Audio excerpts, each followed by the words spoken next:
नमस्कार बच्चों, आइए बच्चों आज हम इस वीडियो के माध्यम से लर्निंग आउटकम पर आधारित लर्निंग ऐप सामग्री ब्रिज कोर्स कक्षा 5 विषय गणित सत्र 2022-23 इसके अंतर्गत हम देखेंगे वर्कशीट क्रमांक 16 और 17। देखिए जिसमें दिया है वर्कशीट क्रमांक 16 में दिया है भार की अवधारणा और इसी प्रकार से वर्कशीट क्रमांक 17 में दिया है भार की अवधारणा पर आधारित प्रश्न। तो आइए हम इन्हें समझते हैं। पेज नंबर है 21 और 22। ठीक है, देखिए दिया है देखो और समझो। देखिए इस प्रकार से यहाँ पर देखिए दिया गया है सेब और तरबूज, तराजू का जो पलड़ा नीचे झुकेगा वह भारी होगा। देखिए यहाँ पर तरबूज का पल्ला नीचे झुका हुआ है तो ये भारी है तरबूज सेब से, अर्थात तरबूज सेब से भारी है। इस प्रकार से हम यहाँ समझ सकते हैं।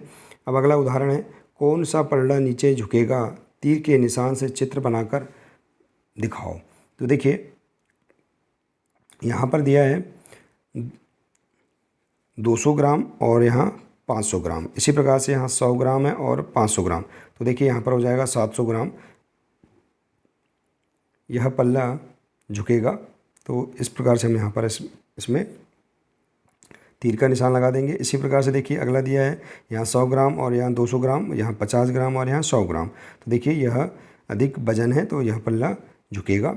इसके बाद है अगला है 100 ग्राम और 200 ग्राम और यहाँ 150 ग्राम और 250 ग्राम। तो देखिए यह अधिक भारी है तो यह पल्ला झुकेगा। इसके बाद देखिए अगला 200 ग्राम और 500 ग्राम, यहाँ 700 ग्राम हो गया और इसमें देखिए 100 ग्राम 200 ग्राम और 500 ग्राम, तो यहाँ कितना हो जाएगा देखिए 800 ग्राम। तो यहाँ देखिए यह वजन अधिक है तो इस पर हम इस प्रकार से तीर का निशान लगा देंगे। तो इस प्रकार से हम बता सकते हैं कि कौन सा पलड़ा नीचे झुकेगा, उसे तीर के निशान से हम इस प्रकार से बता सकते हैं।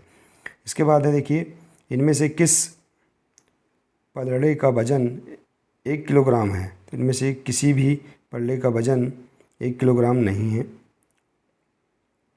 1 किलोग्राम में कितने ग्राम होते हैं? 1 किलोग्राम में 1000 ग्राम होते हैं। तो इस प्रकार से हम इसका आंसर बता देंगे। ठीक है, इसके बाद है अगली अभ्यास वर्कशीट है वर्कशीट क्रमांक 17, जिसमें दिया है भार की अवधारणा पर आधारित प्रश्न। आइए हम समझते हैं। उदाहरण दिया है गेहूँ 50 किलोग्राम है और दाल है 30 किलोग्राम। ठीक है, इसे हम समझेंगे। गेहूँ का बोरा भारी है। ठीक है, दोनों में से देखिए यहाँ 50 किलोग्राम है और यहाँ 30 किलोग्राम, तो देखिए 50 किलोग्राम अधिक है इसलिए गेहूं का बोरा भारी है। अब उदाहरण है 5000 ग्राम कितने किलोग्राम के बराबर होगा। देखिए 1 किलोग्राम में 1000 ग्राम होते हैं तो 5000 ग्राम में कितना होगा? 5 किलोग्राम होगा। कैसे? देखिए 1000 ग्राम बराबर 1 किलोग्राम, तो 5000 ग्राम बराबर 5 गुणा 1000 ग्राम।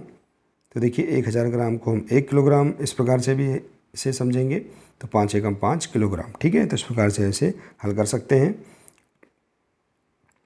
इसके बाद देखिए अगला जोड़िए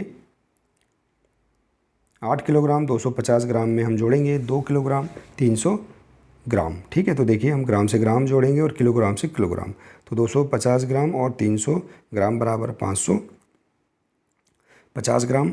इसके बाद है 8 किलोग्राम और 2 किलोग्राम, तो इसमें हम जोड़ेंगे तो इससे कितना प्राप्त हो जाएगा? 10 किलोग्राम। ठीक है, इसी प्रकार से देखिए घटाइए 6 किलोग्राम 300 ग्राम में से हम 3 किलोग्राम 100 ग्राम घटाएंगे। तो देखिए 300 ग्राम से ग्राम घटाएंगे, 300 ग्राम में से 100 ग्राम घटाएंगे तो 200 ग्राम बचेगा और 6 किलोग्राम में से 3 किलोग्राम घटाएंगे तो 3 किलोग्राम बचेगा। तो इस प्रकार से आप यहाँ पर जोड़ के सवाल और घटाने के सवाल समझ सकते हैं। इसके बाद अभ्यास के लिए प्रश्न जोड़िए। देखिए 9 किलोग्राम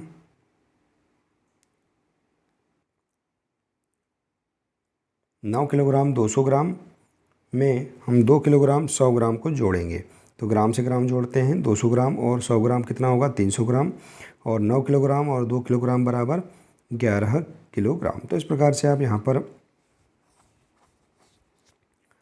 इसे जोड़ सकते हैं। देखिए इस प्रकार से तो भार की अवधारणा पर आधारित सभी प्रश्न भी आप हल कर सकते हैं। इसके अलावा अन्य प्रश्न भी अपनी दैनिक जीवन से संबंधित अन्य प्रश्न भी अपनी नोटबुक में आप बना सकते हैं।